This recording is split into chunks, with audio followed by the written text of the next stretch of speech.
Hello, you, and happy Ghana month to you. Today's message is called Robot Free Junction. Now, in South Africa, they have an interesting name for traffic lights. They call them robots.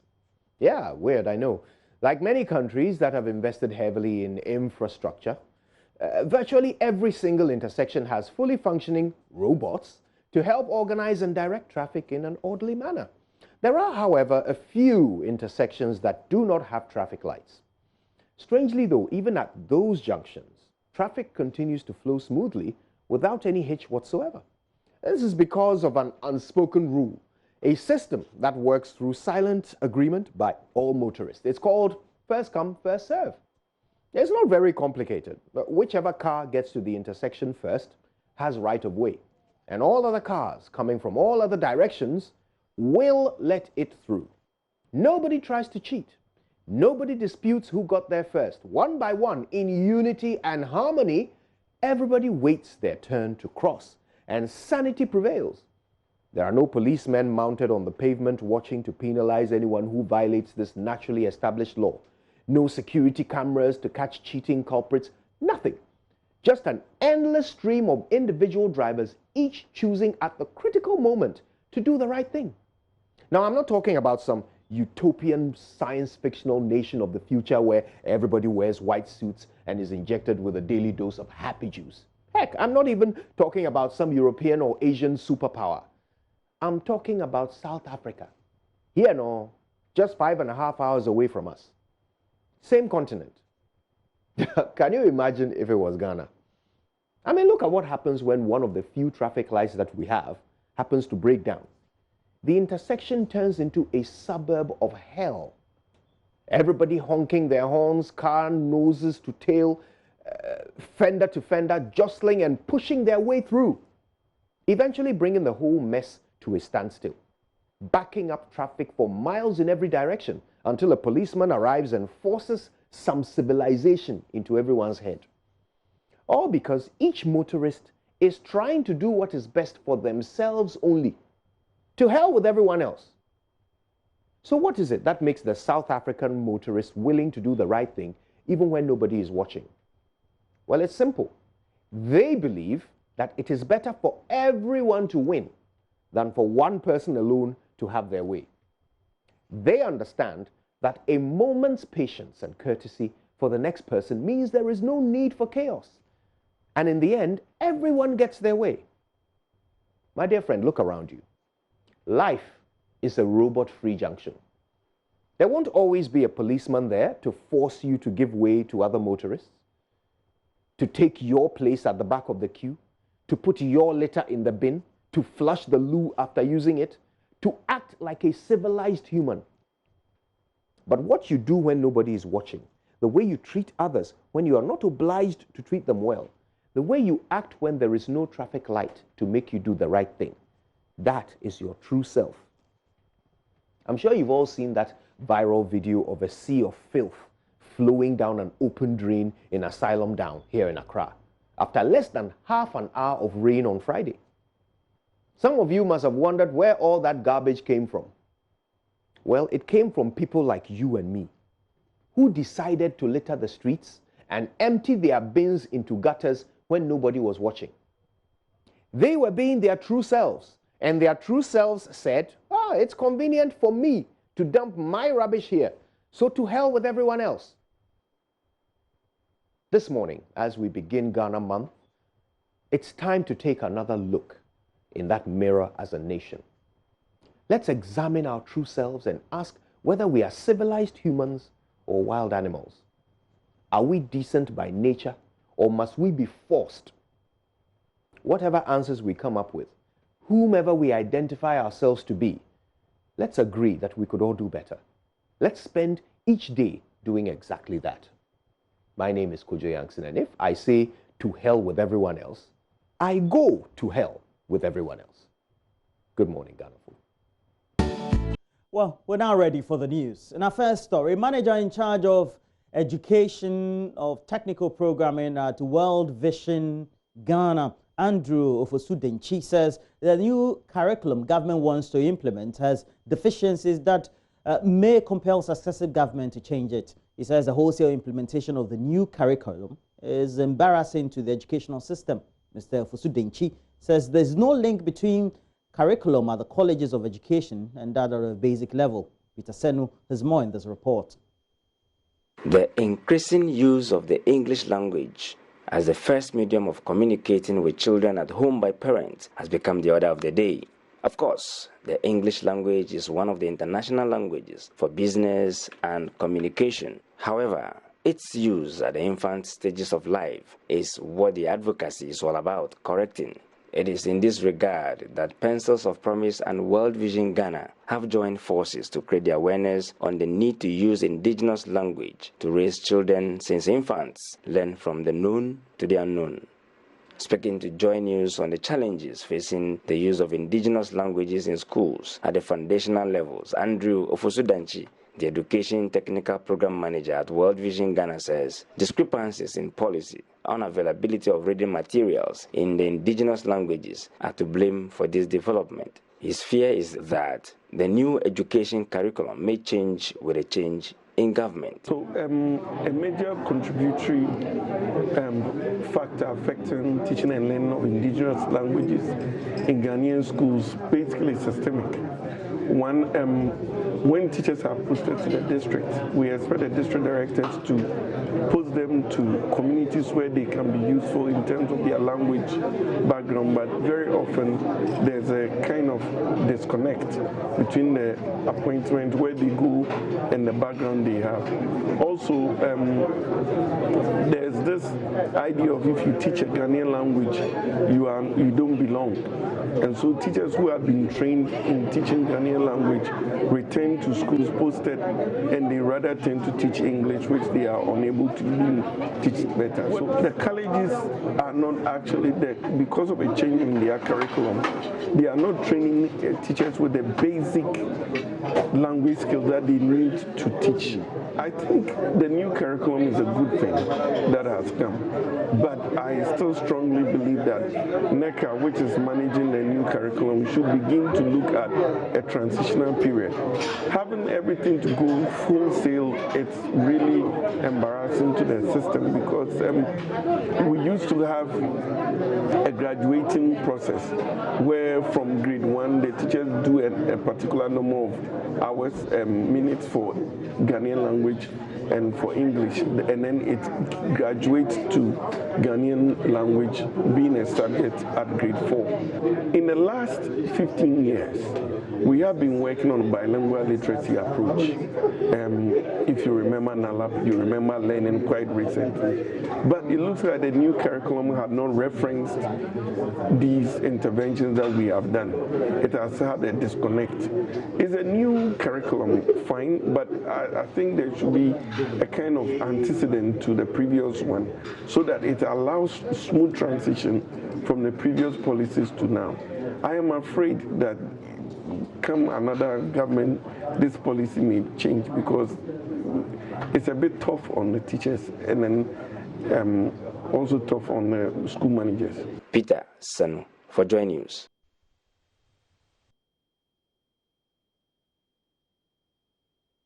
Back in Accra, a billboard mounted adjacent the Lekman Hospital is at the center of a controversy as residents raise safety concerns about where it has been sited. The billboard, which is just a few meters away from the cable of a mobile telecom company, is also not more than 2 yards from a high-tension cable and also a transformer.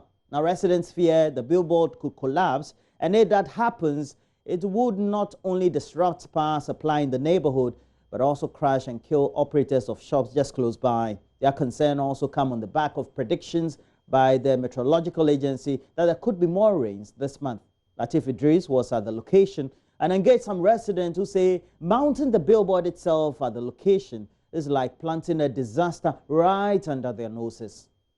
The concern being raised by members who live in this neighborhood, the likelihood of this billboard collapsing and falling on the high tension and also on some businesses that have been set up here. They are really agitating about the sighting of this particular billboard. The billboard is close to the high tension. And then look at behind me again, people live here. This place is clayey. Look at the height of the billboard and the high tension. The slightest move and it falls on it. It means that everybody that lives in these houses will be affected. So we spoke with those who were undertaking the project. Unfortunately, they were being backed by the assembly and they wouldn't budge. We pleaded that they should take a second look to it. They left yesterday. Today they came with a task force, numbering about 8. And then the municipal engineer, which is Richard Nyama. Engineer Richard Nyama was here. And he came with another officer. I could not get his name. And they ensured that it was done before they left. High tension name, any billboard name, any major name, a want to work government, assembly man. We are appealing to the assembly to come and relocate this billboard. Otherwise, we will show them the power of the thumb on election day. One chick be a babego no nami but no 2 weeks ago go dabi. Be no ni happy be a pen. No come small. I may segbe. Kuna mafia. I am speaking from experience. And to be fair, the billboard is situated right in front of my house. As you can see, it is just some few meters away from my house. And I have seen this before. The fear is that this thing could collapse and then land on the shops. This billboard could collapse and fall on the shops and also disrupt power supply in this area. That is why we want the assembly to come and remove it. We insisted they do not mount this billboard here, but they did it. We want them to reconsider and come and remove it from here.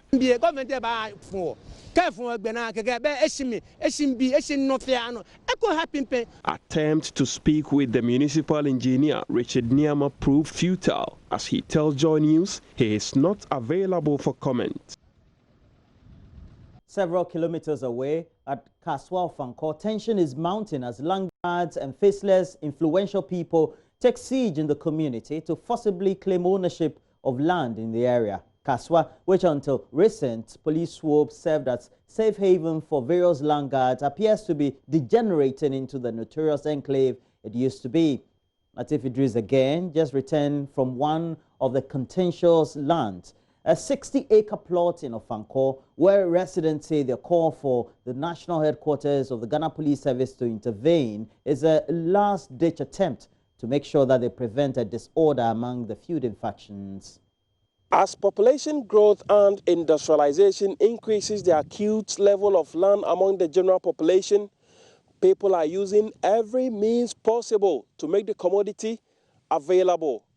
Kaswa Ofankor in the central region has gained popularity through notoriety in this regard by becoming the heartland of land guardism. The unlawful scramble for land here is fueling tension in an already tensed neighborhood. One would expect the residents to report a disturbing development to the local police for action to be taken. But they tell me they've lost confidence in the local police.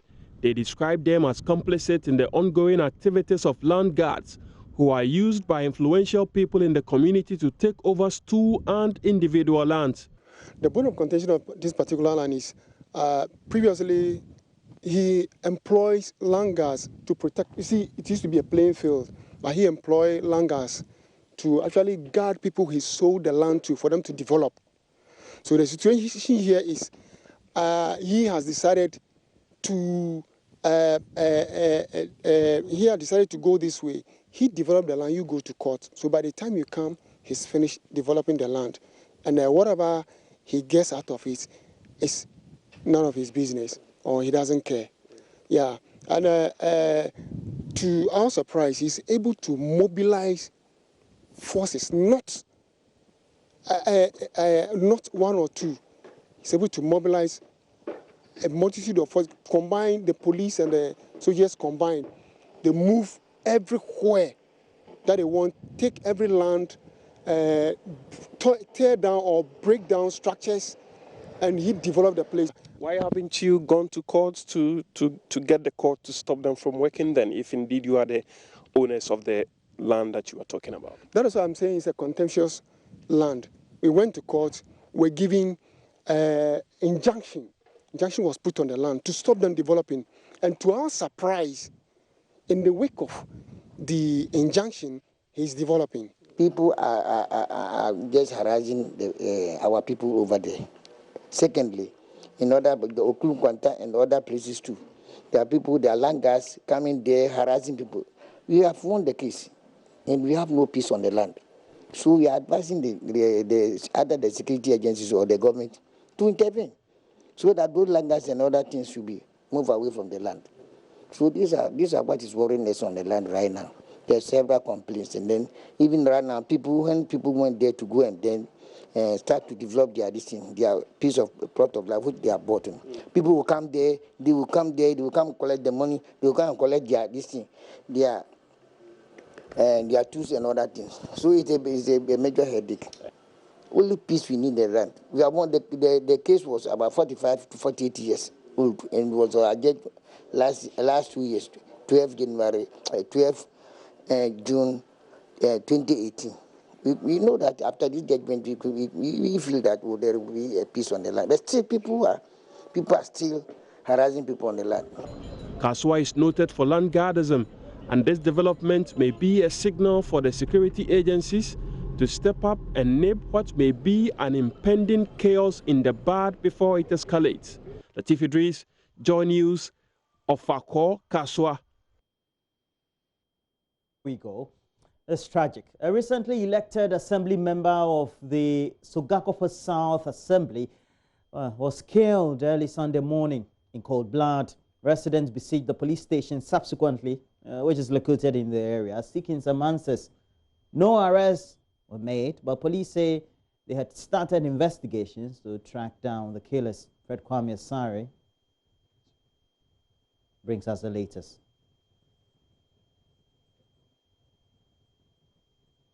The assembly member for Sogakope South was shot by unknown assailants early Sunday morning. Information gathered by Joy News indicates the assailants, numbering 8, broke into the home of a deceased and attempted to make away with his safe. Mr. Jahli, who was elected assembly member in December 2019, is reported to have attempted to struggle with the assailants and was shot multiple times in the chest, stomach and head, leading to his death. His wife also sustained an injury on the head and a knife wound in the shoulder during the scuffle. According to sources, it took the assailants about 45 minutes to break the door to get into the house, while distress calls were made to the police, which went unanswered. According to a close friend of the deceased, William Galaku, the assailants, who made away with an unspecified sum of money which was contained in a safe, gave warning shots on their way out of Sogakope. The body of the deceased has been deposited at the morgue for autopsy, while his wife is receiving treatment at the South Town District Hospital in Sogakope. After the incident, the residents angrily stormed the police barrier, seeking answers from officers there. At the time of filing this report, no arrest had been made, but police sources say investigations have commenced into the matter.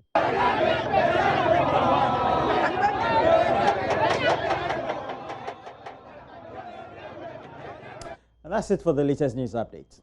We have more news as we review the newspapers next.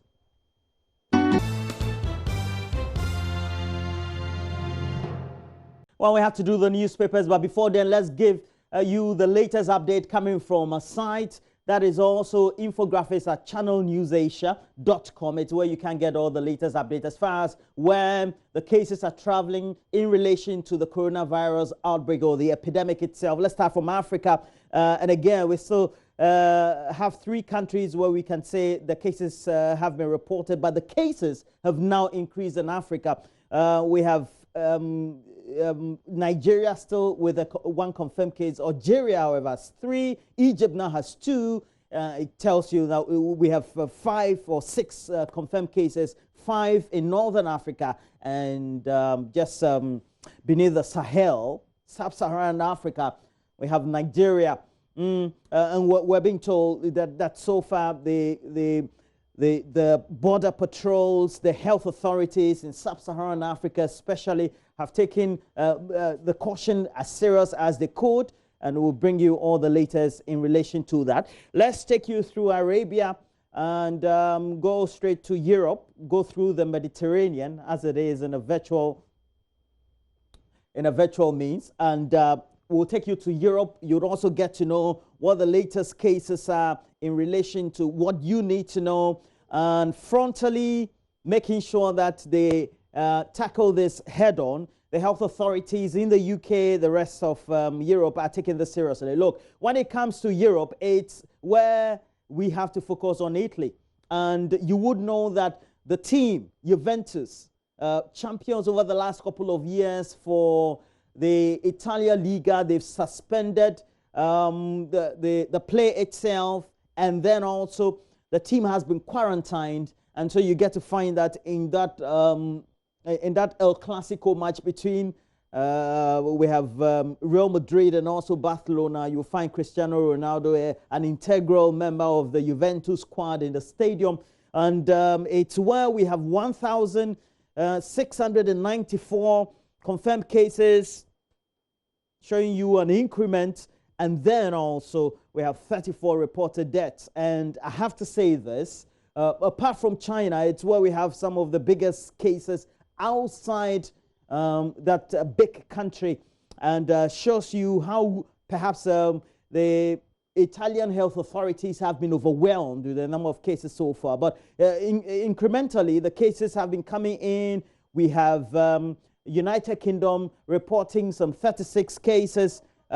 Spain recording some 58 confirmed cases, no reported deaths though. France, however, has 100 cases, 2 reported deaths. And then just nearby in the Principality of Monaco, we do have 1. And then we have Luxembourg, 1 as well. Germany, a big powerhouse in the European Union, has 117 cases.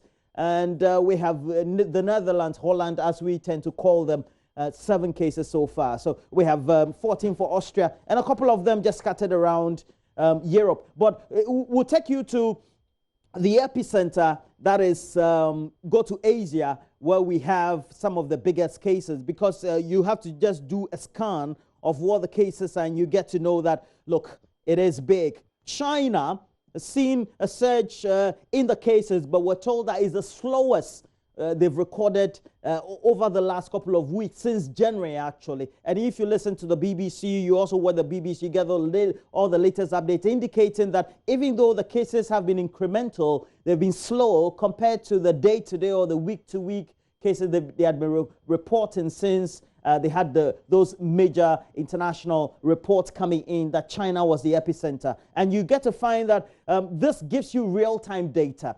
80,026 confirmed cases so far, 2,912 reported deaths. The deaths are increasing, but not at the rate as was being reported in January.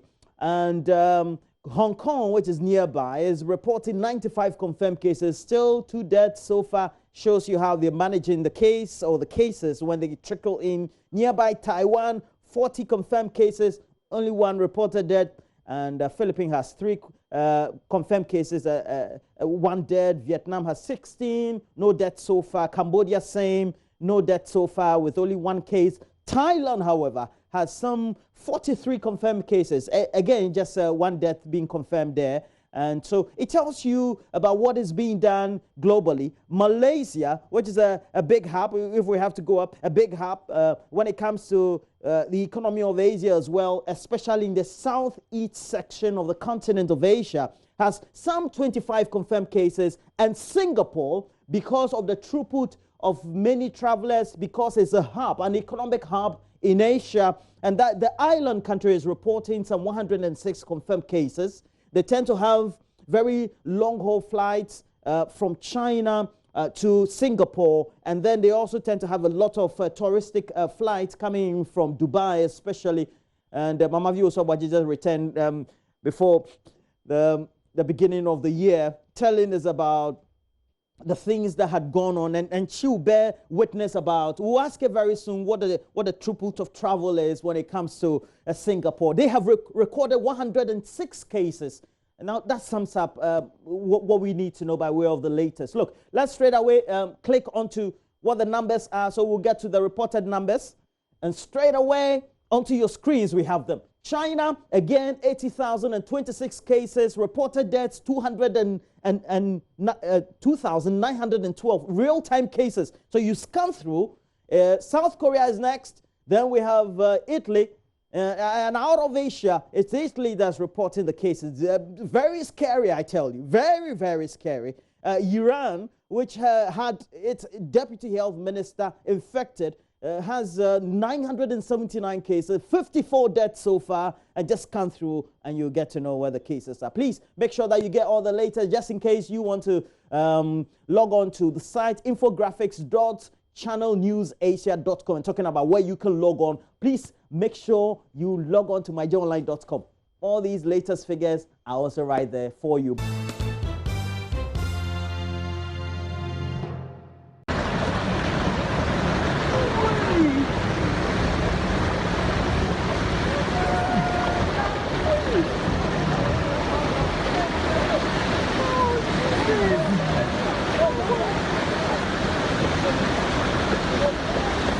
That was how terrible the situation was last year at Kasoa SCC when the rainy season began.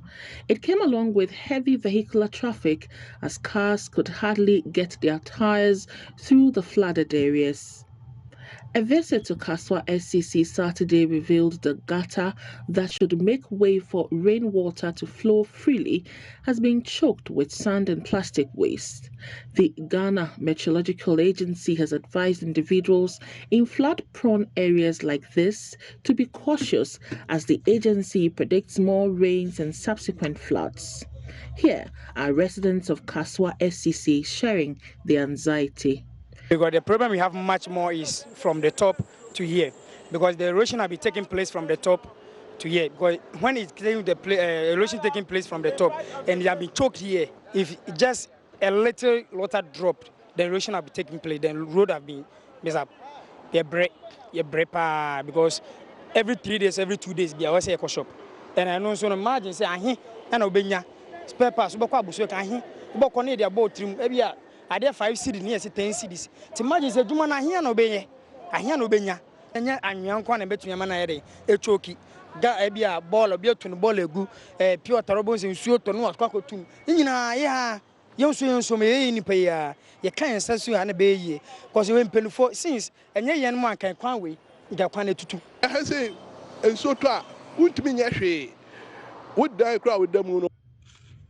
Our homes are flooded when it rains. There used to be a gutter here before the roads were constructed. Since only twa Hansi, the first ABC by Hansi, the gutter. Water cannot flow freely because the gutters are choked. Road no, only see gutter no. One eye, and Hansi and Kwana, and so gutter, and so I said, a forgotten Mokono, and your baby Uncle Beam. Our main problem is the big gutter here. There's too much dirt in it. There are tons of sand in the gutter. So whenever it rains, the whole place will be flooded. Do you know where the sun is coming from? Where the sun is coming from this side. I don't know exactly where the sun is coming from. There have been so many buildings, up here. So even if it doesn't rain here and it rains up there, we should have, water here.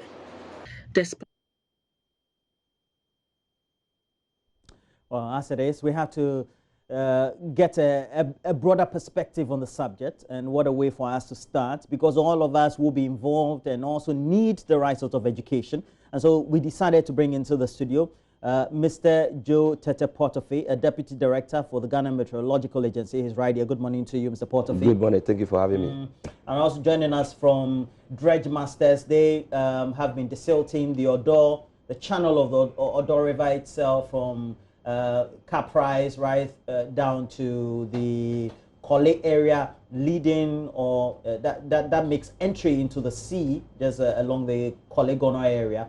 And Captain Ansar Ahmed Khan is right here. And good morning to you. Good morning. Thanks for having me here. Okay, he's the Managing Director for Dredge Masters Limited. But in the meantime, I have to start with you. That alert that you issued before the close of the weekend, what was it about? Because you saw some forecasting? Yes, every year we do what we call a seasonal forecast. So we have March, April, May, and then June, July, August. That's the peak of the rainy season. So we do that for the whole country. And that's what we came out with last week, to inform farmers and everybody about how the pattern of the rainfall is going to be. And what we said was that there will be some places who have early rainfall onset. It means the rain season will start early at some places, and in some places too, it will lag a little. But what we saw, so we were able to do what we call the amount of rainfall or volume of rainfall that will come from April, May, June. And when we quantify, we realize that some areas will have above rainfall when you compare it to last year, and some will also have below rainfall when you compare it to last year, or when you take about 30-year period over an area, and we look at what will happen in that area, we can decipher and see whether they will have more rain or less rain. That's what we came out with last week. But they tell us that the weather pattern has changed. So climate change has influenced many things. There's even heat. So when you say it's going to rain, people doubt. Yes. What will happen is, with the climate change, then what will happen is there will be erratic rainfalls. Maybe you are expecting 50 millimeters of rain, but it can be 200, 300 millimeters of rain, which is very dangerous. You are expecting a rainfall of maybe to spread for 3 months to get about 600 millimeters of rain over an area. But when the climate change issue comes in, then you are going to get the same 600 millimeters of rain, but it will spread over 1 month. And that is the variability that we are experiencing. And we also have to inform viewers that we'll be letting you in on the conversation and tell us about your own experiences in where you live, so that when that time comes at the latter end of this discussion, you can also contribute. But in the meantime, let me ask you, you have traveled far and wide across the world, doing dredging activities and supervising work. In Ghana, what have been some of your experiences in relation to how the weather has been, or the rains, when it comes to how the where you've been working, the Korle tends to silt or fill up? We can see the effect of climate change now, as it is. Accra is a coastal city, almost at the sea level. So climate change has affected it. Now rains are coming heavy, and in a very short period, which should spread, say, over a period of 2 or 3 months, can happen in a very short period. So that increases the risk of flooding. As far as dredging is concerned, we are trying to be proactive and maintain Odo channel so that we can face any eventuality. But the challenge what we are facing here is the situation becomes worse because of dumping into the Odo channel, which creates blockages along the route for the water to flow from, say, Caprice to sea, and that can enhance the risk of flooding in pockets. Okay, I'll ask you about how practical it is. But if the Odo tends to get silted, it also means that there are people living in high areas, or the water doesn't flow or flows faster into the channel. And I want you to tell me the mechanics of it, as far as in relation to what the rainfall pattern will be. I think if we are able to desilt the Odo, it means water will run faster. And then when we have flash floods, what happens is, as for the flash flood, they will always come, but they must find somewhere to pass immediately. Once there's a blockage, then the spillover what is going to destroy life and properties. So once the Odo has been dredged, and we have a primal, how do we call it? The Odo is a primal source of a primary drainage. But we have tertiary and secondary ones, which also needed to be worked on, because they feed into the Odo. So when those ones are also blocked, those ones are the ones that passes through our homes, our roads and things, and those ones can also create a lot of problems. But Accra itself, the resilient level of Accra is becoming very low and low and low. The ability of Accra to take a lot of water is becoming low, because for the past, I can say 10 years ago, you can get about 80 millimeters of rain consistently for about 3-4 days before Accra will get flooded. Currently, if we get 40 millimeters of rain for 3 consecutive times within a week, we are in trouble. So it means the resilient level of Accra is becoming very, very, because we are building a lot of structures, so the water is not able to percolate into the soil. We are going to get a lot of runoffs, and these runoffs must find their way into the sea to save us. So until we up our game and we do adaptation to bring the resilient level of Accra up, there's going to be a time, even a little drop. And you know, because Accra is, as I said, a low-lying area, and it's moved into the sea, we have a brewery in Sawam and all its environs. When it rains there, the water must pass through Accra into the sea. So it is not only the rainfall that we have in Accra that create a problem, but upland also, their water must pass through here, and it compounded the problem of Accra. Well, I'm thinking attitudinal problem Very well. of residents. It forms an integral part. That's very true. Okay, and how do you see that in your work then? Yeah, there are 3-4 things which contribute into it. One is people are not following building laws. They are not following building laws Yes. because they have been defined that you have to keep so much gap from the banks. You cannot build here. You have to leave so much courtyard, so water to percolate into the ground. So all those things are increasing the risk. Second is settlement close to the drainage. See, if you see at Odo, you have lots of settlement very close to the channel. So any flash flood will cause serious loss of life and property. So local bodies have to see into it. Because flash floods can happen anywhere, at any time. And also dumping of waste is a serious issue. Because it creates local blockages.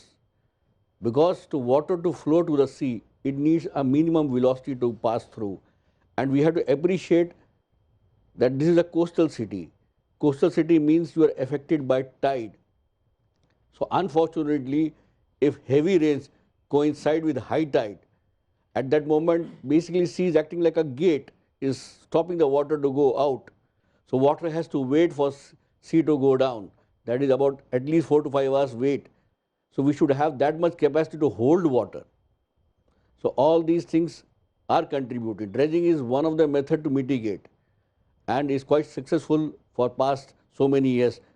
With grace of God, from 2015 onwards, we did not have floods, but does not mean that we should become complacent. If residents, he's saying that we have litter or perhaps refuse blocking path for water to make entry into such channels. What does it mean? Where are the blockages coming from? Is it upstream or perhaps inner city, etc.? And so when it rains, it's washed down. What's the mechanism or the explanation? It is both, because when you look at what happened just Friday, I don't know whether you saw the viral video that was going on. I saw the viral video. Yeah, and look, it just some millimeters of rain, less than 20 millimeters of rain. And when you look at what was passed, it was not water, it was solid waste that was flowing. And I think we need to up our game when it comes to enforcing our laws, because almost all the things that we are doing are anthropogenic. They are our own making. If you allow people to build along to have settlement along the waterway, invariably they'll be dumping their waste into, because they will refuse to pay the Zoom line to, so they'll dump their waste into it, and that will create a lot of problem. So we need to up our game. They say when you are going to build, there is a demarcation that you need to leave, a place to make it drain. But when you go to people's home, they've pavement everywhere. Everywhere is paved. Wherever you pass is paved. At the end of the day, that running water must find somewhere. And I don't understand. You're saying that my cemented house, I should go and break them? You are not allowed to pave the whole house. If you have one plot of, there's a portion, it's in the building code, that you need to allow it to at least, it should be grain. That's very true. When it rains, the water must percolate in your area. So if everybody does that, few or little water will have runoff. But once you pave everywhere, Jesus Christ, that's why that is creating the resident level of Accra. So it means that we're seeing this up from the Ebri Hills, and it's trickling down. Does it mean that the city is low-lying? Yeah. That is the explanation. So it's on a steep.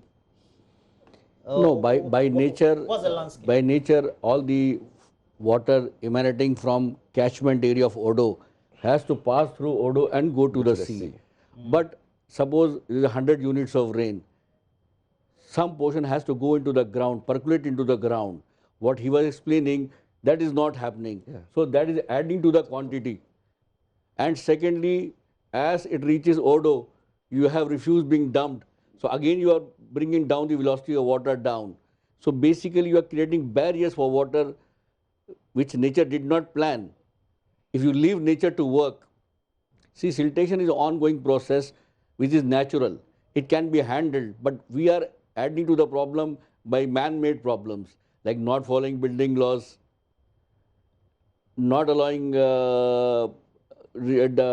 dumping of refuse into the Odo, as well as in primary and tertiary drains. See, primary tertiary drains are very, very critical. If you see when you have floods in industrial area, that drain leading to Odo channel gets blocked or is almost blocked. Yeah, almost blocked. Almost all the time. They are all blocked. So you see them. Okay, so what's the mechanism? So if the channel is, or if the entry into the main channels are blocked, whether from upstream or whatever, or from the middle section or even the lower, it means they tip over? Exactly. What is happening, first thing, quantity which should come to Odo is much more than what nature decided to come to Odo. Yeah. That's one. And secondly, when you block this primary and tertiary drains, they are passing through localities, densely populated areas. So obviously they will overflow. And the magnitude of the problem will be magnified a lot. What you are seeing viral video is from Nima. If you see, it doesn't look like a flow of water. It looks like a flow of rubbish and solid waste. What we are having viral video going around for last 3 days. The viral video, this one? Yes.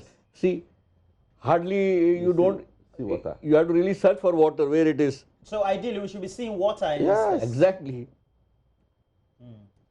And you see, nature has made it in such a way that Accra itself has detention ponds. Anywhere. You mean if we had followed the natural order? The natural order. We had detention pond. That is what we call anything Jowulu Wulu. It means Jaw is valley. So wherever you see Malajo, Jowulu, and that sort of thing, it means naturally it's a valley area. And you call it a detention ponds because if there is a lot of rain, they can hold the water for some time before releasing it into the Odo. But currently we don't have any detention pond anywhere. So all the water must flow. And if it must flow, then it will destroy our properties and lives. So we need to go back and create detention ponds along the way so that at least they can hold the water for, if not 1 hour, 2, 3 hours before it releases it. And that is what the plan that Accra is going to look at from the Garrett project that is coming on very soon. They are going to create detention ponds in certain areas so that at least it can hold the water. And then our vegetable farmers can also use that detention pond to do their... What do you call it? The Garrett project. Garrett, Greater Accra Resilient Integrated Project. Development project, yes. It's in the pipeline. Yeah, you sound like a politician. No, because I'm part of I'm on a component one of that project, which is developing early flood warning system. Tell me about the Garrett project. The Garrett project is a multi-ministerial, multifaceted project. It's a World Bank project. We all heard it, about 200 million for the first phase, where we're educating the public. That's what yes. Some areas will be enlarged, some drainage areas will be enlarged, some detention ponds will be developed. We'll try to get what we call early warning system with the hydrological services because they are in charge of flooding. NADO will come in to sensitize the people. District assemblies and metropolitan assemblies will also come in to do their little drainage so that it can flow into the Odo. So you have various committees? Various committees, various components of that project. We just came from a workshop yesterday morning on the same project. And we believe that when we do all those things very well and we are able to communicate and sensitize the public about it, and then we also make sure that we enforce the laws by the MMDAs, then I think we will have... What does enforcement of laws mean? They should break buildings or what? No. At least they should sanction people who put refuse in the drainage systems. And when the building is on a waterway, I think NADO must be given the power to... Because when you put something on a waterway, it's not going to affect you. It's going to affect others. So you need that thing must be moved out of the waterway. What in your work, and you've been doing this since 2015. What are some of the things you find in the channel that you thought were unbelievable in your desilting or the dredging? If you see, Odo channel is being used literally like a floating dumping ground. people can dump anything, and worse, we have seen refuse from houses, refuse from informal industries which are at the banks in the Lion Channel as well as at Abu Ghoshi. So basically people think that somehow this thing will go to sea, and easier way to get rid of the refuse without following laws or paying much. But they don't realize that it is going to create more and more problem, more trouble. So what is needs is a serious education. And secondly, if I see from a perspective of being worked in many countries, Accra has grown very fast. You mean in terms of population? Yes, and land bank? because it is a nucleus for the country now, is a major center for employment opportunities in the country. So the growth of population has been quite fast, then developments had caught up with it. So basically even this factor has to be looked into, that entire population or major part of it should have other centers also to gain employment, to do business, so that pressure on Accra goes down. So urban development, urban population management, all those also have to be seen in the long term. Does it mean that in other countries they will say that they are moving the capital because of the over-concentration of economic activity and all that to a new city, etc.? Should we be thinking in that stead then, while we implement things like the Garrett project and many of the educational actions that are involved? Yeah, I think the as you said, the growth of Accra is becoming exponential. Because Accra is a small city. It's a small city. Landmark the landmark is small. So I think we need to be thinking of, I think that thought came some years back when they said they are going to move the city to somewhere, I don't know, around Odoa or somewhere, I don't know. But I think we need to talk about that. Most African countries have done it. Nigeria have done it. But the Lagos is becoming something. So they moved to Abuja so that we can properly plan. It's the planning. You can have a small city with a high population, but if it is well planned, we build laterally. We don't build vertically. We change our building and then we are building vertically. You can have a small area with big drainage. Everything is well connected, and we can go better. The way Accra is going, when I have my land, I can choose what I want to do on it. Even where they said build this, I can decide to build 4-story building. I can decide to build, and the laws. I mean, I believe we need to. But having a new city will be good. If we plan, because if we don't plan and we send a new city somewhere, we treat it like Accra, it will come back. 100 years time, it will come back like this. We need to plan. You need to plan. Does it mean education is not enough? Sensitizing people is just one aspect, and that the planning also becomes a comprehensive. Now you need to plan, you need to sensitize, and you need to enforce the laws. So these three things must go in hand, go all together. You don't need just to talk to people and then human beings as we are, we find easy way of doing things. But when the law is there, definitely people will fall in line. So we need to at least make sure that at least the laws, I believe in the laws, because laws are meant for men. So when they are for man, we need to put everybody online. If I don't have a driver's license, why should I drive? So if I'm not supposed to put my refuse here and I put it there, sanction. Because you see, all the plastics that we saw are going into the sea. When they get to it, we are marine. They're not going. They are going to get locked up in your door. Exactly. Yeah, invariably. Because ideally they should have been going to the sea. Invariably, some of them will get into the sea, and we are destroying the marine life. Some of the fishes will be taking this thing, and then you see them dying off and that sort of thing. So we need it's a comprehensive thing that we need to do. Right. Now let's speak to Mr. George Isi, the Communications Director for the National Disaster Management Organization. Now, Mr. Isi, thank you for joining us. In the first place, well, let's talk interim. What plans do you have now, knowing that NADMO has issued the warnings and the dredging companies as well as the allied agencies like the Metropolitan Assembly are all on it saying, look, we need to do something about it. You come at the end when there's a disaster, but do we have any pre-actions that usually are undertaken by NADMO in this process? Yeah, thank you. NADMO collaborates all the time with the Meteo on these things. We put workshops together, and so we are briefed before the time, and the Hydromet department, updates the organization on what the warnings are. And so yes, we've been forewarned, and all of us, we are actually putting our trust in the informing our people, especially those in the flood-prone zones. Normally, before the rain set in, our Director General, officers from the Ministry of Works and Housing, Hydrological Services Department, and as you said, the Metropolitan Assemblies, we take a tour to the flood-prone zones to see the situation, and if we need to attend to them immediately to desilt, dredge, or whatever before the rain set in. We're yet to do that, but there are some dredging work going on in some parts. Again, we've warned our district directors and volunteers, disaster volunteers, to continue to sensitize people within such communities, the flood-prone areas, about what the Meteo is saying. We will be able to save more lives in case the rain sets in and the floods are heavy.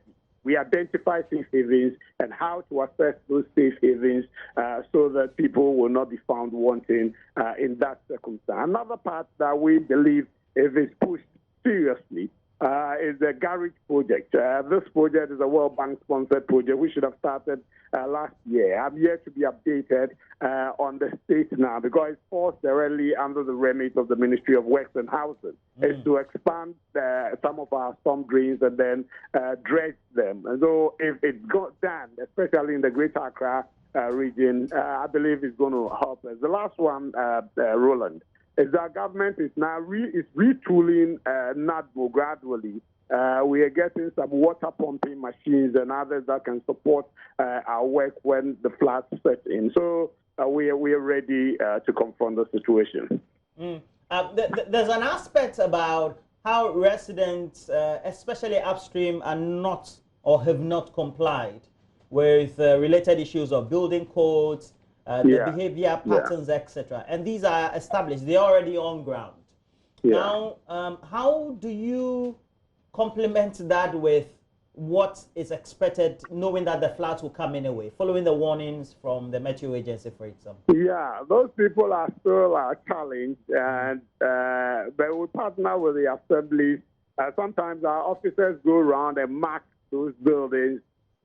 Mark those buildings as need to be cleared. But there are processes that ought to be followed. That is the challenge that we're facing. But yes, our officers go around. When they see such buildings, they mark them and then duly inform the Metropolitan Assemblies for action to be taken. But there are certain legal processes involved in these ones, and it's not within the remit of NADMO to so move to seek that legal authority to go and pull them down. Until we are given that, we fall on the assembly. But our men go around and they mark such buildings and then duly inform the assembly. Well, thank you very much, Mr. Isi. George Isi is the head for communications, director for communications, the National Disaster Management Organization, helping us complement the discussions in a way that we can also help in the education process as it is. We'll open the phone lines soon as possible. You'll see the numbers on your screens. Please make sure you do call. Also, won't matter where you live. If you live in an area which experiences floods, it also means that this regular education is for you as well. Look, what should we be doing? To me, at the moment, one component is dredging, which is ongoing and going at a faster pace. Secondly, in short term, education of the public, sensitization will help so that people take proactive action, realize that if they stop even now of refuse, it will help to a certain extent. That's one. And secondly, they should get prepared if they're living close to the banks. If flash floods happen, they'll be the first one to be affected. It would be better we get all these things done. And even this Odona drainage system like this is a very great business opportunity for the country, but we have let it become rather a problem to us. Yeah. We should have dredged this gutter for all the way from Achimota to or where it is, where it ends. Yeah. It can be even used as a means of transport. Okay. They can put boats on it. Sami, I see you're passionate about this. We all are, and that's why we're doing this discussion. Now let's go to Cape Coast. And over the last 2-3 years, been flooded. Just in October, I remember the whole place was flooded. George, you're calling from Cape Coast, the Central Regional Capital. Good morning. Good morning, George. I hope that you've lowered the volume of your set so that we can discuss thoroughly. Okay.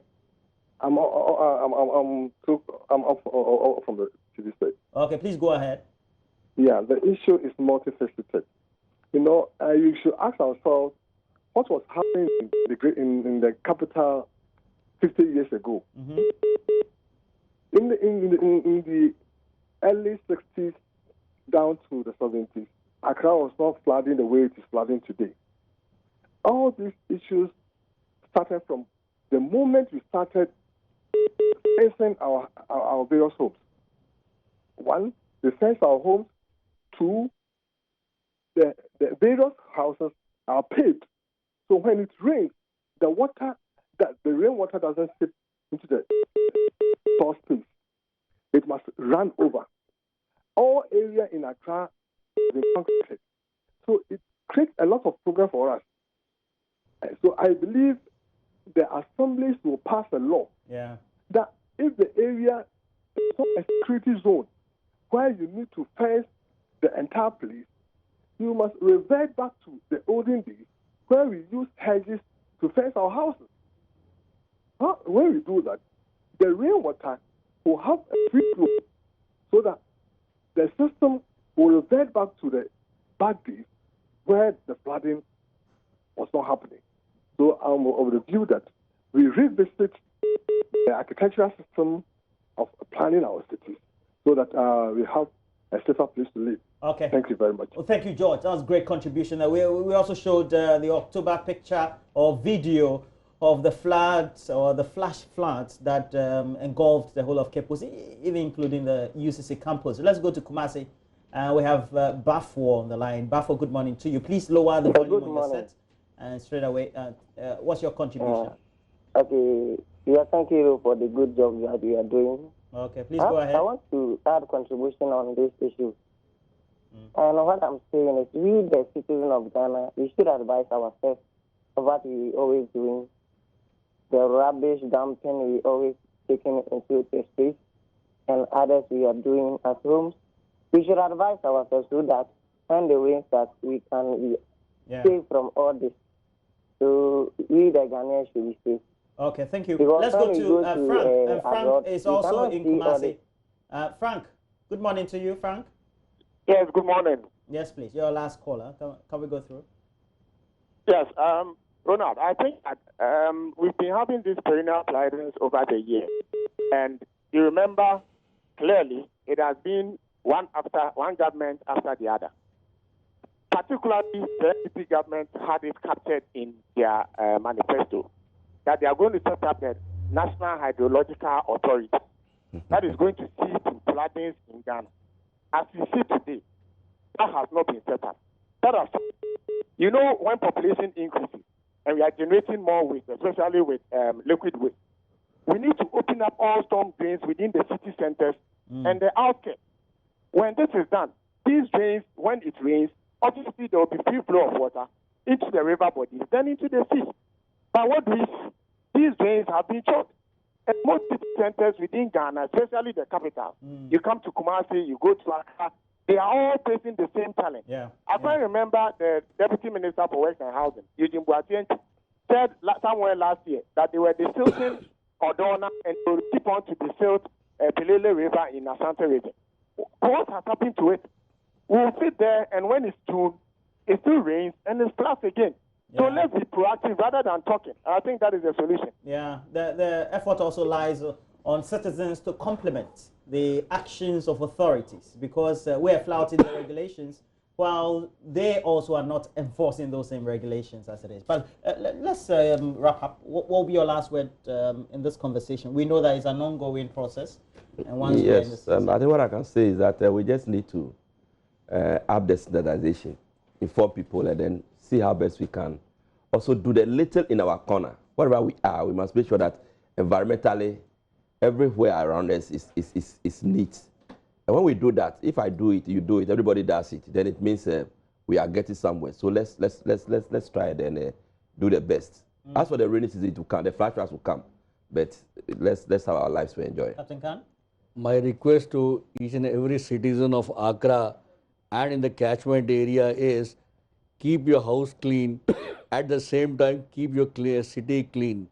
Dump in the right way, the way it has been planned and is being implemented. Help government to help us. Oh, thank you. That's a very succinct message there. And thank you, the two of you.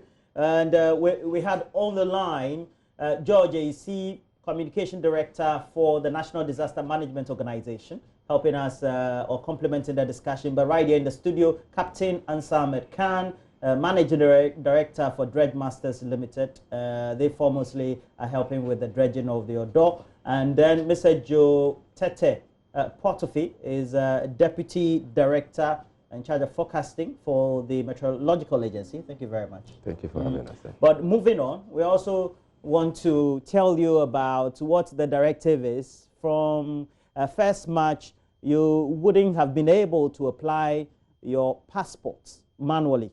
Okay, so if you want to apply for a passport, now you have to go digital, online. And we're going to have the Deputy Director of Passport right here with Mamavi Wosu-Abuaje to tell us what the rationale is, why we're moving this way, and how we will be part of the whole e-commerce process. Do stay with us.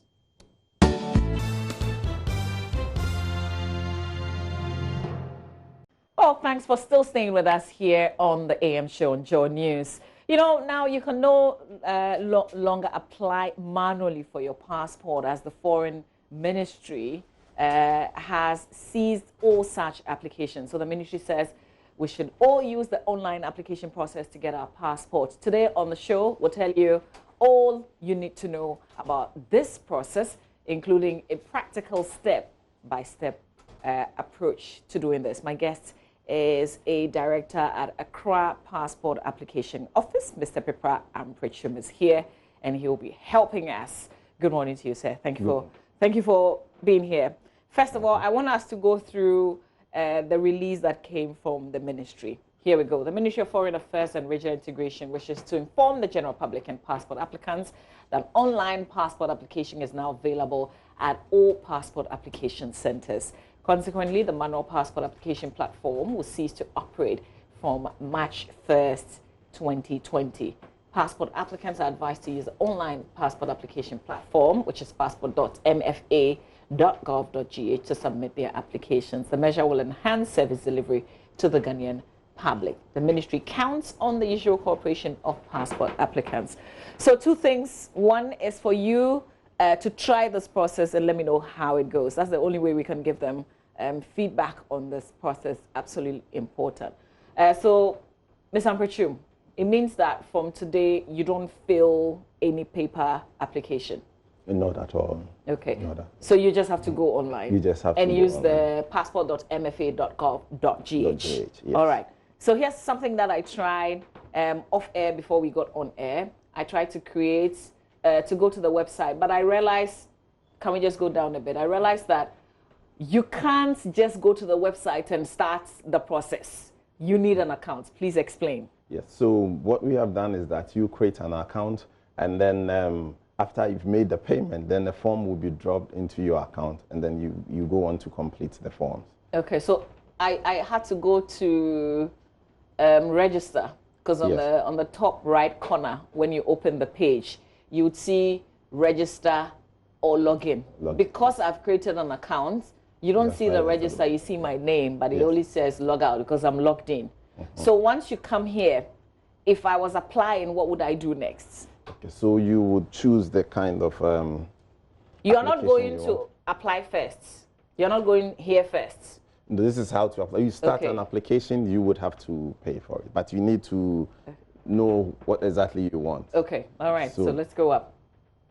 Yes, so we have also introduced the 48-page passport booklet for frequent travelers. So you know which one you want, whether you want this 32-page, whether you want it standard application or express, or you want 48 pages standard application or express. They will all expire at the same time, which is 10 years. Of course, 10 years. Okay. The 48 page is just for frequent travelers. Okay. Right. So then you go to the... We go back to the top? Yes. Okay, let's go back to the top. So start a new application. Can we start new application? So this is after you familiarize yourself with the different passports types. Yes. Okay, then you come here. Yes. And so here you're supposed to make payment. Some people go to the banks to buy voucher codes. So you can input that downwards, or you can do the payments by... Any of these means? Yes. Okay. And then you verify. Yes. Once you make payment, is it instant? Does it automatically comes back to say you've made payment, so you can then go ahead and apply? Yes, the verification is with third parties, so it takes quite a bit of time, maximum 10 minutes. Okay. Then you would have had the feedback. Okay. Then you continue. Yes. So where do we go after that? So then you go to... We go back? Yes, you go back you go to my your application. applications, my applications. Let's go to my applications then. All right. And then? So you would have seen uncompleted applications. Obviously, because we didn't go through the entire process. Yes. Okay. So then you'd have had the forms there, and then you go through it. And then you just submit. Yes, you submit online. And then what happens? And then you will, at the opening of the page, you have all the requirements, all the required documents that should accompany an application. Therefore, you bring those ones together. You need to print the application. Once you've submitted. Yes. You need to print it. Yes, there's a printout page, and then you bring that one together with the documents to the passport office. So what it is asking you to attach, you don't send it online. You have to physically take it to the office. Yes, you have to physically take it to the office. There's a barcode. There's a barcode on it that we need to use, and then you also have to come for what we call the vetting. So you print the forms. Ghana, we haven't gotten to the stage where we have digital signatures. So you need to print the form and sign, and then the witness would also have to sign and stamp. Oh, before you scan and then send? No, you don't scan again. Okay. Once it's printed, you sign these ones, and then you come with it to the passport application. Okay, but center. how do I know when to go to the passport office? Right. So when you submit the application, you have to make a choice between wherever you want to go. Which is? Which is the passport application centers. In Accra, we have one at the Tema station. We have the Premium Center. You pay extra to use their facilities. And then we have one at the Tema. Okay. So we have one at Tema. So you choose whichever is closer to you. And if you want more convenience, you can choose the digital center or the premium. And the other regions, because our broadcast goes to the entire country. So if somebody is in Takoradi, for instance, or if they're in Kumasi. So Takoradi, we have a passport application center there. You choose that one. It's only the older regions that we have. It's only Central, Upper West, and Upper East that we don't have offices currently, but we'll be opening the offices very soon in those regions. Okay. Now, if you say online application, why do I have to then physically go to your office, any of your offices?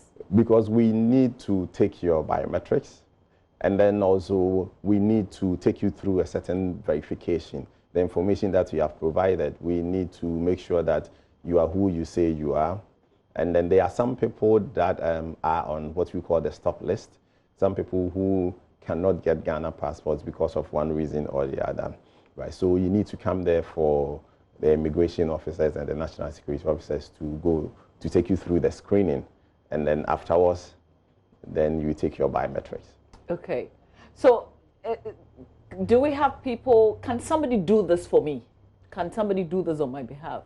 Yes, somebody can do it for you. In fact, what we have done so far is that one registration can apply for 5 passports in a year. Okay. So let's say there's a family, and then the father can decide to do the application for everybody else so that they have all the information in one account. Yes. Okay, but you know, the reason I'm also asking is because of the middlemen, the middle people, the people who tend to do it, not because they are related, but simply because they want to take a fee and do for other people. So the system is such that you can even do it on your mobile phone. Okay. You have a smartphone. So if you have a relative, or you think that you are not that tech savvy, and you want a relative to help you, you can rely on the relative. But we encourage people to rely on relatives and to go through middlemen. However, if you do not have anyone to help you like that, you can go through an internet cafe or something and then get assistance there. Okay, but can I also come to the passport office? I don't know how to use all these things that you're talking about, these sophisticated register and login and that kind of thing, but I need a passport. Currently, we do not have any system like that at the front end. So maybe in future we would have this, but now we don't. So we encourage people to use the existing internet cafes. How soon would I get an appointment? Should I apply? It depends on the center you choose. I think that the Greater Accra Passport Application Center is a preferred place for many people. And so you wait quite a bit if you choose the Greater Accra Passport Application Center. If you choose Which is where you are? Yes. The Tema station? Yes. Okay, why do you say you wait a bit? Because the appointments, we have limitations, you know, so we can take so many people in a day. So if you come in and it's full, it's full. Okay. But we're looking at expanding it such that more people can come in. But we encourage people to use the other facilities around. Okay. So the point is you can only make your way to the passport office, any of the offices, with appointment. Yes. If you don't have any appointment, you can't be there. You cannot. You cannot come there. So with your appointment date and time, then you come in there. Okay. So say I started applying, I started the process when you had not changed to the strict online from the 1st of March. What will happen to my application? So I did the manual application, and now you've changed.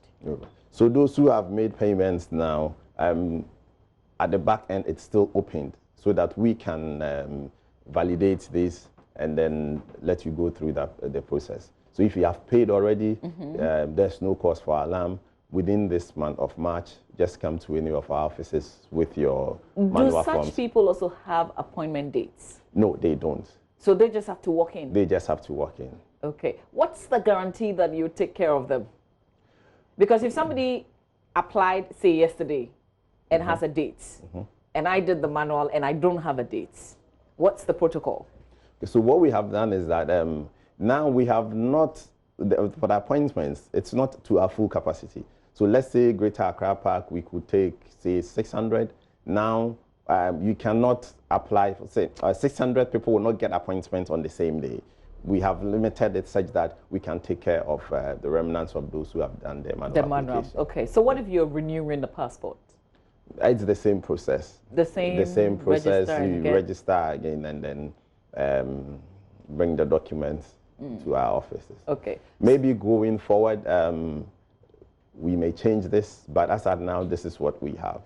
Okay. So right now, if I come to where you are, which is the Tema station, I know many people come there. Typically, how is the place looking like now with the change? So now we still have two sessions, the online session and the manual session. So we will just be directed to the online session if it's your appointment time. If you are 1 hour earlier, yes, but if you are coming in 2 hours earlier, we have to wait because we don't have the space. If I have an appointment for 9 a.m. Yes. And I come in 9:30, what happens? That's okay. That's okay. You can accommodate that? Yes. But if you come in after 10, you have to go and rebook. So 1 hour, plus or minus 1 hour, we can take care of you. Okay. Yeah. You know, I'm just, listen, we're all excited that the passport office is doing this, but there's still a lot of questions because we're not so sure if this is us, you know, taking us through the process. Does it work like that? Does it? So if I came with a 9 a.m. appointment and I got there right on time, what time will I leave the passport office? Between 30 to 40 minutes. For real? yes, we are trying to reduce this. We are trying to reduce the waiting time. Okay. Because we know people are busy doing other stuff, so if you need to apply for a passport, you don't have to come and spend the whole day there. Okay. Listen, if you're watching us, I want to give you the opportunity, if you've got questions, something that I haven't asked, you can give us a call now and put that question through. But it has to be real quick. Give us a call, 0302-211-6910, 0302-211-6910. Oh, Eric is already on the line. Good morning, Eric. Eric, yeah. Eric from Peduase. Yeah. Okay, great. Thanks for joining us. Let's hear your question. Thank you. Yeah. Please, Mama V, kindly ask him for me if I have a 5-year duration passport and I want to come for the 10-year one. What will be the process like? Okay, but is your passport expired? Not yet. Okay, so how many years do you have? I'm left with about 3 years. Okay, but you still want to change it now? Yes. Over to you. Well, nothing stops you to come there and say you want the 10-year passport, but we advise people to wait till the expiration of their passport. Who knows, maybe in the next year or in the next 2 years, we might, as it were, improve the passport that we have. And so if you come and change it now, and then in the next year or two, we improve our passport, then you come and change again. You can just use your 5-year passport. When it expires, then you come and change it. Okay. Eric, let me tell you something that he can't say because we're on air. They will take your money if you want to do it. So it's up to you. Al-Hassan is in Tamale. Al-Hassan, good morning. Good morning. Yes, Al-Hassan. Thanks for joining us. If you've got a question, let's hear it. The question is that I paid for a passport application, I think about 2 years ago, but I just didn't get the time to send it to the passport office. You paid for it 2 years ago, you say? Yes, I paid for it. I feel it, but I wasn't just able to make time to send it. Okay, what does it mean? You presented it, but you didn't do the follow-ups? No, I went for the form. Okay. I feel it, but I wasn't able to send it to the office. So you still have the forms? I still have the form. Okay, just hold on, don't hang up. What Yes, is the what chance for me Okay. with this, their new online thing? Okay, so if it's 2 years ago, then he's lost the money. Oh, Usikasho, Al-Hassan, that's it. You have to start again. Because we changed the system. We changed the system to payment via mobile money and all of that. I'm sure he bought the forms from the bank. Oh, We okay. stopped using those forms long ago. All right. I'm sorry, Al-Hassan. That's it. You have to start the process again. Gideon is in Kaswa. Good morning, Gideon. Good morning. Yes, Gideon. Actually, I don't have a question to ask, but I just want to compliment this system because I've used it several times. Oh, okay. For myself, for my cousins and siblings and father. And you got it in good time? Yeah. All right. It was very fast because unlike the former way of doing applying for a passport, with this, when you book the date for appointment, you don't have to. You just have to get there on time. Okay. Okay. You go there, they process you.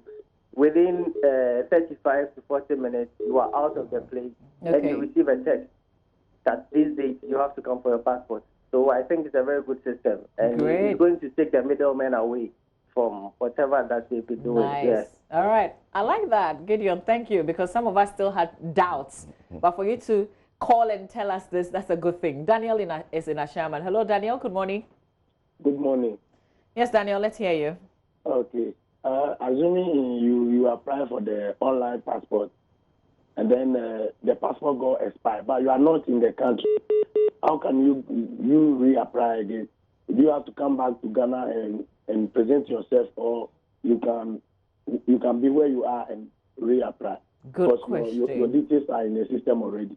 Okay. All right. Let's keep that question. Let's speak to Apia. Apia is in Doma. Yes, please. Good morning, Mamavi. Good morning, Apia. You're good? Yeah, I'm good. Nice. Let's hear you. My younger brother applied for a passport using the old system. And when the time they gave to him was due, he went for it. And instead of them giving him the passport, he was told the passport is missing at their office. Okay. So he had to go and make a police report, bring the report to the passport office. He came and they told him, looking at the serial number, they told him that they have seen it, but certain things are not well on the passport, so you have to go and come back. In Bron region, you will have to go to Sunyani. So look at the transportation there is going to Sunyani and coming back. And because of that, for about 2 to 3 months, we have not gone to follow up again. So how do we get this passport? Okay. We made a police report, sent it. They said the report will not be needed. He should go and come back later for them to rectify whatever they have on. And so how he will help. Yeah. Well, thanks for that question. And I want you to react to those 2 questions. Maybe the first one first. If you've applied, you have your passport and you're not in the country, must you physically come since you have online? Absolutely not. So we have the Ghana mission spread all over. So all he has to do is to go to the corresponding Ghana mission. Let's say if you are in the UK, you just go to our mission in London, and then we'll take care of you. Okay. All right. Now the second one about the passport. This one, now there's so many things that I want to say right now. If the thing is in your care and you can't find it, how do you ask me to go and lodge a complaint at the police station? But so I don't even know why anybody would tell him that, because if we have not delivered the passport to you, it's still our responsibility to get you the passport. So once it is declared missing by them, they have to try as much as possible to see the person in charge there. Ask to see the director there. They are accessible all the time. So ask to see the director. Are they really? And they will, yes. Okay. Yes. In fact, in most of our offices, it's just kind of open. It's just kind of open space. You can see them easily. I'll let you finish this one because we're not done. Let me speak to Nicholas. Nicholas is in my hand. That's my last call. Nicholas, good morning. Thank you for holding. Good morning, Mama. Yes, great. I thought I had lost you. Good morning. Let's hear you, please. Hello, Nicholas. Yeah, I'm here. Please go ahead. Yeah, my question is, I wanted to find out if they said you are going to do the online registration. Yeah, hello. Nicholas, we can hear you. Go on. I'm asking the question. They said you are doing online registration. But me, it's expired. I'm going to. Okay. It's expired. Now I want you to. Nicholas, there are some breaks in that. I already have my details in their system, so do I have to follow the same procedure to register again? Okay, did you get the question? Yeah, okay, Nicholas, thank you. You got your question, so that's good. Yes. So I guess this question is about reapplying, you know, or renewing your passport. Yes, you still have to go through it. When you are completing the forms, you select whether it's a renewal or it's a fresh application.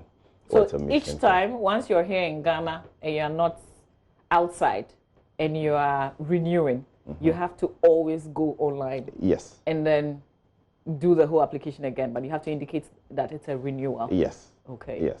I mean, those outside, says that now we don't have one application platform for those outside, but most of our missions, you also go online. So it depends on where you are. Most places you go online and book appointment to get there. Okay. Right. So our friend from Doma, Ahinkro, with where the thing has gotten to, how do they resolve it? I advise him to just go back to the office and ask to see the director.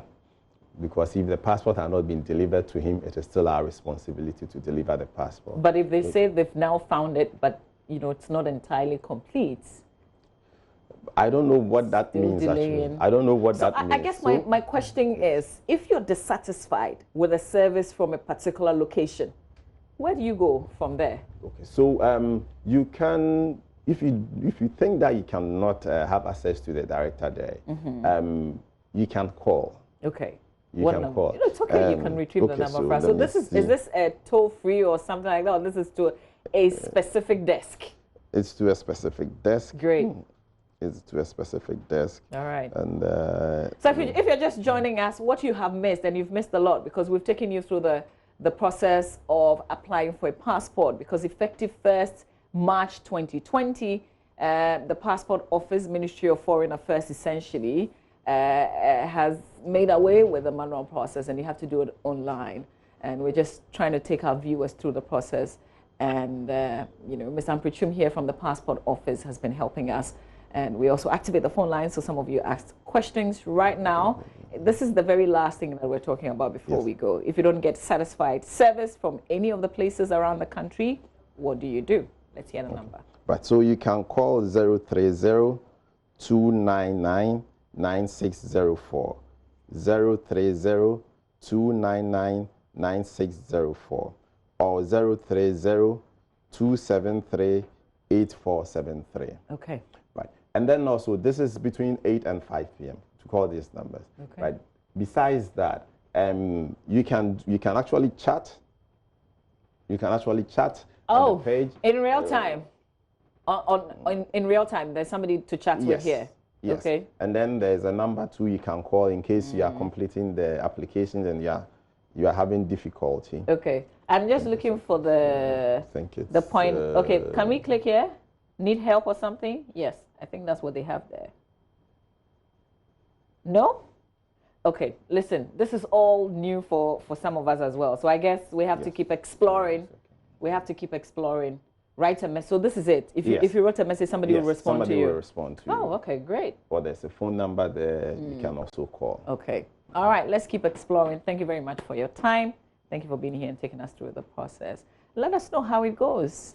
If you've been using this, we want to know how it goes.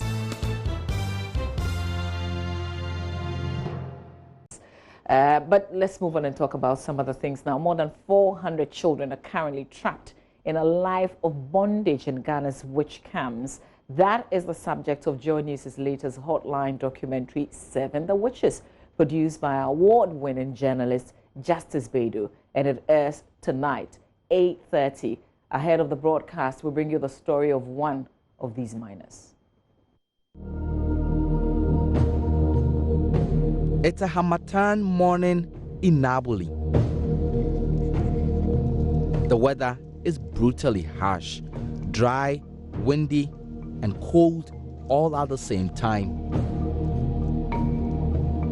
The town's children have come to gather around fire as dawn breaks. This is how to keep warm here.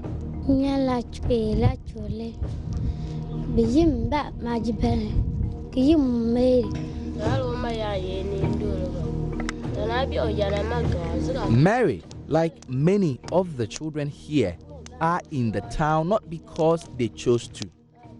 Their grandparents were accused of witchcraft. Some of the accused women are old, weak, and frail. Unable to do any chores on their own, they cannot survive in this camp without help. And these children were the ones forced to leave their homes so their weak grandparents could live in a witch's camp. For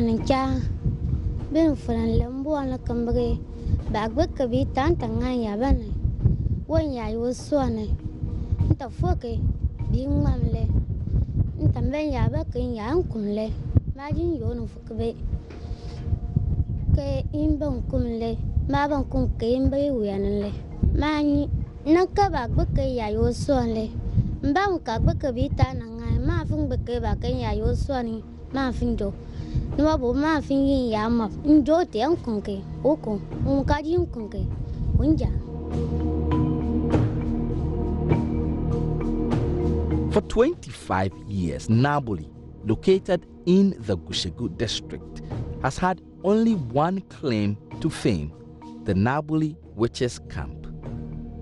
A so-called deity here that could cleanse people of witchcraft became a safe haven for women who came from far and near to seek help after their communities banished them. One of them is Bakbo Teague, who lives here with her grandson, Blasiem Jekpora. Teague's story of how she came here is similar to that of many of the women here. She refused to attend the funeral of a family member who had died. That singular act was enough to earn her a witchcraft tag. She was beaten, nearly killed, and fearing for her life, she fled her village and came here.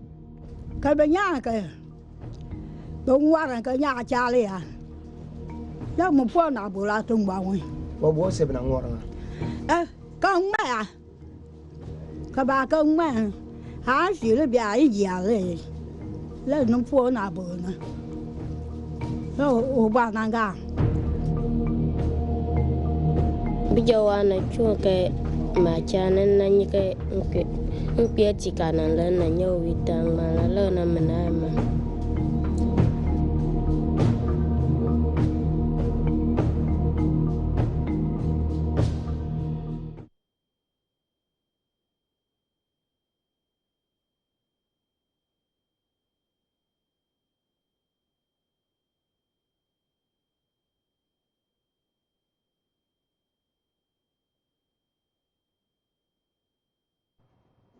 Right, well, that's going to be airing later this evening. But Justice Bedu, the producer of this documentary, joins us via Skype.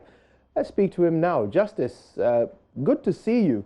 I've got to say, this is a rather unique tale that you are telling us, not of the victims, but of those who become sort of secondary victims just by virtue of association.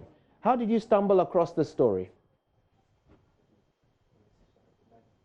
So could you, this is the sort of, like, as you said, the other effect of which is the situation that has existed for decades in Ghana. And people have, a lot of these children have been missing in terms of the storytelling that we've always done around the witches camps, because as it stands, they are not the direct sort of victims in terms of the impact of the witches camp situation. So 2018 we did Camps of Bondage, which was the major documentary that highlighted the situation in 3 of the witches camps in the northern region. Following from that documentary, we had one of the camps, which is Naboli, closed down in at the end of 2019.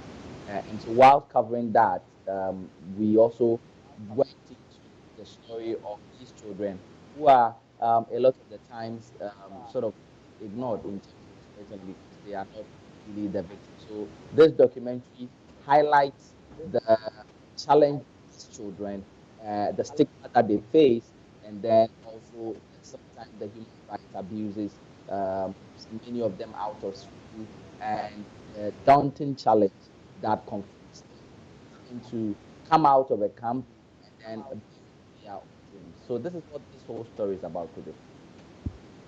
So tonight, are we going to what are we going to learn about the situation, the current situation of these young people?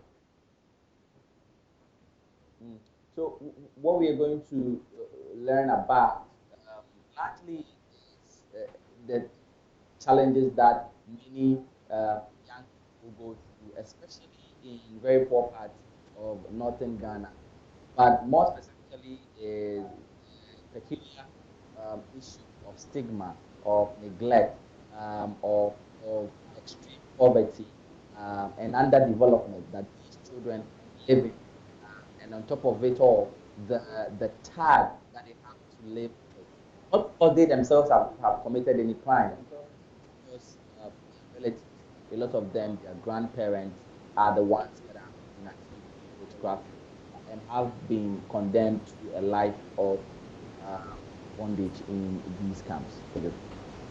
Do our authorities know about the plight of these young people? Are they aware of this? Has it been reported to them?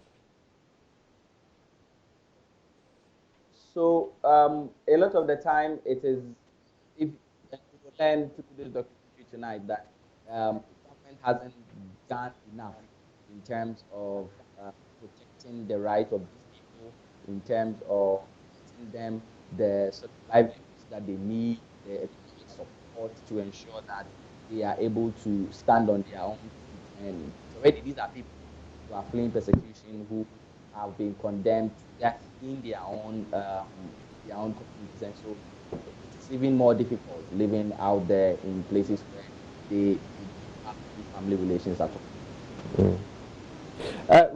How widespread is the problem? I think we may have lost justice there, but we'll certainly work to reconnect. And of course, don't forget to watch the entirety of that documentary when it airs later tonight on the Joy News channel. Right, stay with us. Showbiz is up next. Stay exactly where you are. Becky is back with all the headlines from the world of showbiz.